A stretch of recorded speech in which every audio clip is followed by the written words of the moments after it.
नमस्कार दोस्तों, आपका स्वागत है। एरिक मेडहस नाम का लड़का जो बहुत ही कम उम्र में इस दुनिया से चला गया और उसके जाने के बाद उसकी जो माँ थी वो एकदम दुख में डूब गई और उसके माँ ने उसको एक ऑटोमेटिक राइटर के मदद से अपने बेटे के आत्मा के साथ संपर्क किया और उसको महत्वपूर्ण ऐसे कुछ सवाल पूछे। आज के इस भाग में एरिक के माँ ने एरिक को कुछ इस तरीके से सवाल पूछे। उसने ये कहा कि पृथ्वी पर जैसे बहुत सारे लोगों के जीवन में बहुत बड़ी बड़ी जिम्मेदारियाँ आती है। जैसे कभी कभी इंसान की उम्र बहुत ही कम होती है, फिर भी परिवार की जिम्मेदारी उस पर चली आएगी।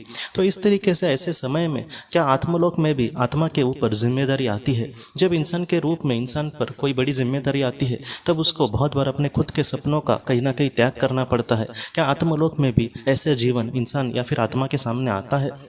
इसका जो जवाब है एरिक ने कुछ इस तरीके से दिया है। वो हमसे ये कहता है कि आत्मा के सामने वैसी जिम्मेदारी की बात जैसे दूसरी आत्मा की जिम्मेदारी इस पर है, ऐसे ज़्यादातर चीज़ें नहीं होती। जो आत्मा है उसका जो भी अच्छा कर्म होगा या फिर जो भी बुरा कर्म होगा उसका जो फल है उसको खुद को मिलता है, इसलिए किसी और की जिम्मेदारी की बात वहाँ पर ज़्यादातर नहीं होती। एरिक हमसे ये कहता है कि पृथ्वी पर जैसे हम चीज़ों को देखते हैं हम आत्मलोक को भी वैसा ही ग्रहण देखने की कोशिश करते हैं। इसलिए हमें यह लगता है कि आत्मलोक की भी दुनिया शायद वैसी होगी, लेकिन आत्मलोक की वैसी दुनिया नहीं होती। आत्मलोक में अगर मैंने पृथ्वी पर किसी के साथ कुछ बुरा किया है तो वैसे पाप का फल मिलकर कहीं ना कहीं मैं उस पाप से कहीं ना कहीं मुक्त हो जाऊंगा। तो इस तरीके से जिम्मेदारी कहीं ना कहीं उसके सामने आती है। बाकी मुझ पर 4 लोग आत्माओं की जिम्मेदारी है और उनके लिए मुझे कुछ करना होगा, ऐसे ज़्यादातर चीज़ें नहीं होती। उसने ये कहा है कि हमेशा ही दूसरे आत्मा के साथ हमारा इतना करीबी संबंध नहीं होता, ऐसे नहीं होता। जैसे मेरे साथ कोई एक आत्मा है और उसके जीवन में मुझे अध्यात्म के बारे में उसको बहुत कुछ समझाना है।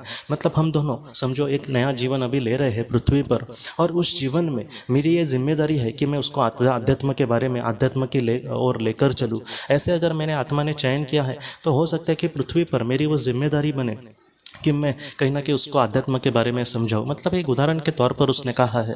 और उसके बाद हमसे एरिक यह कहता है कि वैसे कुछ जिम्मेदारियाँ आत्मा के ऊपर डाल दी जाती है या फिर उसको ये समझाने की कोशिश भी करी जाती है कि आप किस तरीके से बस खुद का ही विकास नहीं बल्कि लोगों के लिए भी तुम किस तरीके से मदद करते हो। ऐसी कुछ जिम्मेदारियाँ उसके ऊपर डाला जा सकती है या फिर वो खुद भी ऐसी जिम्मेदारियाँ ज़्यादातर ले सकती है।